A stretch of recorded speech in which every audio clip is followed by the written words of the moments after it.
ご視聴ありがとうございます。今回は最近使った道具2つをご紹介。1つ目、ネプロスの新型ラチェット NBR390X。かなり人気な製品みたいですね。入荷で即完売すると聞いています。スタンダードサイズのラチェットです。ごっそり肉を抜かれたハンドルが特徴的。1日2日使ってみた感想ですが、いいなこれって思っています。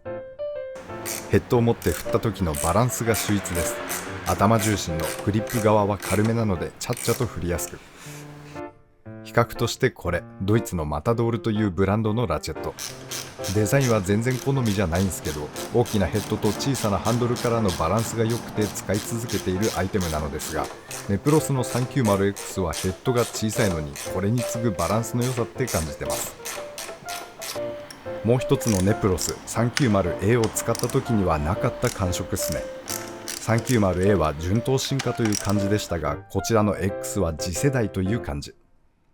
スポーツラインと例えれば伝わるかは分かりませんが、そんな印象を持っています。肉を抜かれたハンドルは個人的にはそこまで気にならず、このサイズでかかるトルクならば変にたわんだりといった感触はありません。持ちにくさもないですね。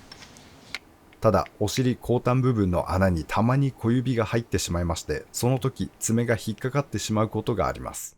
握り方は少し気をつけている感じ。まあ慣れの問題かとは思います。もう一点、表側っていうんすかね。こっち側は丸みを帯びていませんので、思いっきり体重乗せた時なんかに手のひらに角が食い込む感じはありまして、私は大丈夫なんすけど痛いと感じる方はいるかもしれません。ヘッドの中身、メカ的な部分はおそらく 390A と共通なのではと思われます。リペアの品番は違っているみたいですが、ボタンの仕上げやプレートの形の違いじゃないかと思ってるですね。ですから空転させてみると雰囲気は似ています。また 390A で感じたネガもそのまま残っています。言い方悪いですが、重くはないんですけど油切れたような空転のフィールとか、親指の腹で絶妙に押せないプッシュリリースのボタンとかは 390A と一緒っすね。この個体は切り替えレバーも若干重たいです。当たり出てきたらどうかなとも思いますが、390A は半年以上使って変わってないので、これもそのままいきそうです。ネプロスの新型ラチェット 390X。この奇抜なデザインは賛否ありそうですね。私自身触ってみるまでは否定的な気持ちもありました。ただ今のところの感想とはなりますが、これシリーズ化していってほしいと思ってます。もう少し使ってまたレビューしたいですね。2つ目、エスコ扱いのピストンリングコンプレッサー。シリンダーにピストンを組み込むときに使う道具です。この道具の場合は逆のイメージですかね。エンジンを組み立てていくときにコンロットに組み付けたピストンにスムーズにシリンダーを入れるためのものという印象の道具です。車両によってピストンの入れやすさは異なりますが、この道具を使えば大体すんなり入れることができます。使い方はこんな感じ。まずピストン系に対応したリングを選定します。リングの外側にインチ表記ではありますが、対応サイズの記載がありますので適したリングを探します。ついでリングの内側を掃除して潤滑を行います。これで準備は完了。リング外側のボトム刻印を下に向けて付属のプライヤーにセット。ピストンリングにあてがってそこそこ握れるところまで握り込んでピストンリングを締め付けていきます。締め付けたらシリンダーを乗せまして上から軽く叩きます。あくまで軽く、またまんべんなく全周均一に叩きます。軽く叩いてシリンダーに入っていかない場合は位置関係やリングコンプレッサーの締め具合を確認し問題がないかをチェック。すべてのリングが入ったらリングコンプレッサーを開放して外します。リングの切れ目を使ってコンロットからリングを抜いて、これたまに知恵の輪みたいな作業となりますが、これで完了です。使ってみて作業を楽にしてくれる道具です。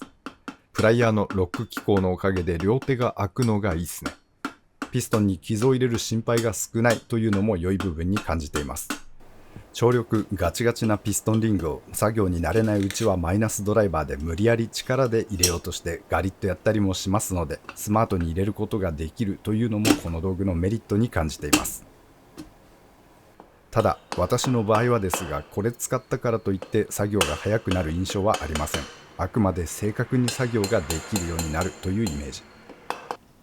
私は単気筒と2気筒がほとんどなので、先にピストンをシリンダーにセットした状態でピストンピンを入れてクリップを止めるという方法でも楽に組むことができます。ネットで見てるとこれあまり評判良くない方法なようですが、私はこれが一番馴染みのあるやり方っすね。シリンダーにピストンを組み込むのも外れた状態であれば慣れてしまえばそこまで難しいものではなく、今回紹介をしていますピストンリングコンプレッサー、持ち運びにはかさばりますので使わないでやってしまうことも多いです。とはいえピストン周りの作業というのは最初は緊張するものだと思います。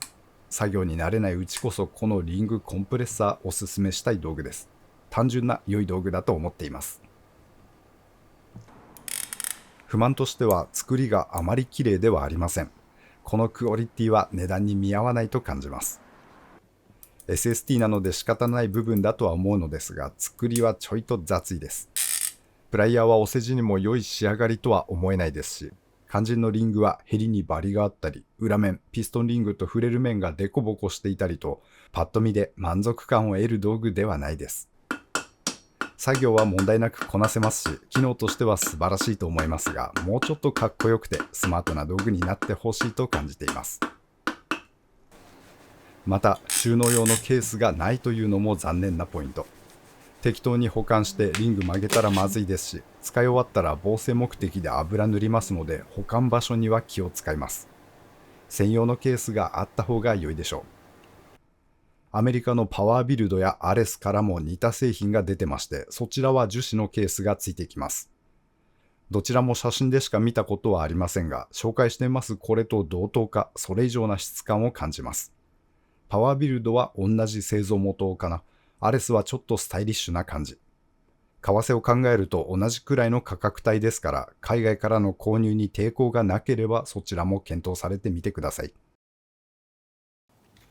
エスコさん扱いのピストンリングコンプレッサー。このタイプは主にオートバイや発電機のメンテで使うでしょうか。用途に合いそうでしたらお試しいただきたいです。ご視聴ありがとうございました。当チャンネルではこんな感じに道具の紹介をしております。お時間許しましたら他の動画も覗いていってみてください。皆様には再びお会いできますことを願っております。それでは次回まで。See ya。